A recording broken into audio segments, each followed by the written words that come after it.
and pictures of the Lorraine veteran. The students at the Willoughby Eastlake Technical Center have a major project going on right now. The welding students are refurbishing a cannon from World War I. The cannon has been on display in downtown Willoughby a long time, since 1926.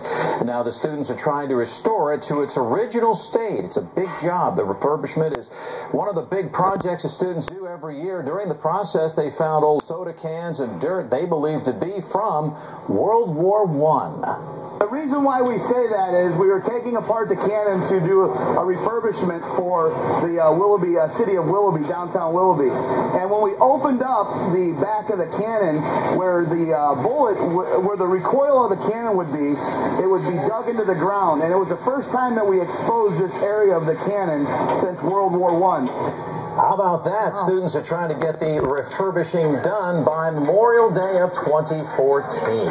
All right, we're going to have much more Browns news for you. Wait a second. Let me back this up.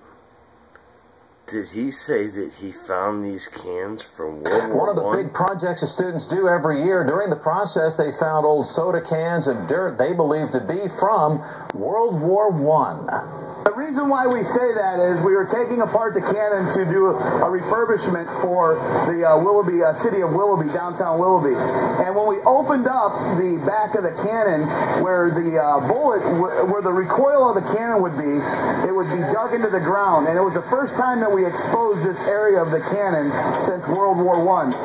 How about that? Oh. Students are trying to get the slice and A&W root beer in World War I?